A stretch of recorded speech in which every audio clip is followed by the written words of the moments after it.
माता पार्वतीच्या घामापासून जन्मला बेलपत्र वृक्ष. अद्भुत शिवकथा. बाळा, तुला माहित आहे का, ज्या बेलपत्राला आपण दररोज भगवान शिवाला अर्पण करतो, तो साधा पान नाही. तो जन्मलाय एका दिव्य शक्तीतून, एका देवीच्या घामातून. आज मी तुला सांगणारे माता पार्वती आणि भगवान शिव यांच्याशी जोडलेली ही अद्भुत कथा. शेवटपर्यंत नक्की बघ, कारण या कथेत एक मोठा रहस्य आणि शिकवण दडलेली आहे. एकदा कैलास पर्वतावर भगवान शिव आणि माता पार्वती शांतपणे विराजमान होते.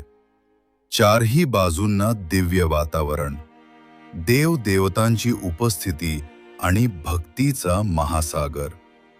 पण त्या दिवशी काहीतरी वेगळं घडणार होतं. त्या दिवशी पृथ्वीवर प्रचंड उष्णता होती. माता पार्वती तप करत होत्या आणि त्या तपामुळे त्यांच्या अंगावरून घामाचे थेंब पडू लागले. ते साधे थेंब नव्हते, ते होते दिव्य शक्तीनं भरलेले. एक थेंब पृथ्वीवर पडला आणि तिथे एक छोटासा अंकुर उगवला. तो अंकुर हळूहळू वाढू लागला. काही क्षणात तो एक सुंदर वृक्ष बनला. तो होता बेलपत्र वृक्ष. त्याची पानं त्रिदल होती, 3 पानं एकत्र, जी दर्शवतात सृष्टी, स्थिती, लय, शिवाची कृपा. तेव्हा भगवान शिव हसले आणि म्हणाले, हे पार्वती, तुझ्या तपातून निर्माण झालेला हा वृक्ष माझ्यासाठी अत्यंत प्रिय असेल. जो कोणी मला बेलपत्र अर्पण करेल, त्याचे सर्व पाप नष्ट होतील. तेव्हापासून बेलपत्र शिवपूजेत अत्यंत महत्वाचे झाले.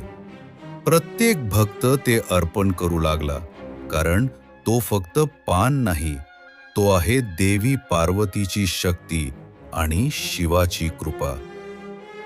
कथेचा शेवट. त्या दिवसापासून बेलपत्र शिवभक्तांसाठी पवित्र बनलं आणि आजही आपण श्रद्धेने ते अर्पण करतो. बाळा, या कथेची खरी शिकवण अशी आहे, देवाला मोठ्या गोष्टींची गरज नसते.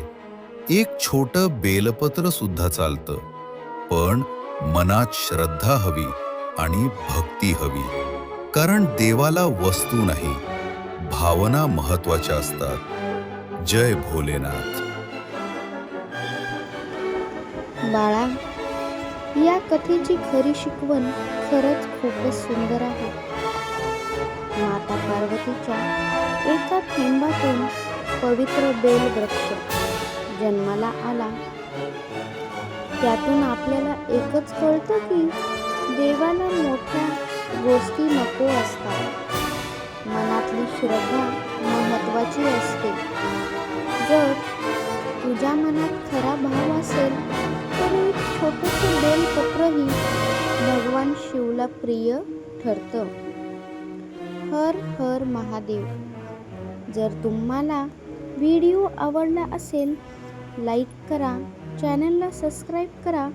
अशाच भक्तिमय कथा पाहण्यासाठी कमेंटमध्ये हर हर महादेव नक्की लिहा. हर हर महादेव. धन्यवाद. शिवाची कृपा सदैव तुमच्यावरती आणि तुमच्या परिवारावरती टिकून राहावी.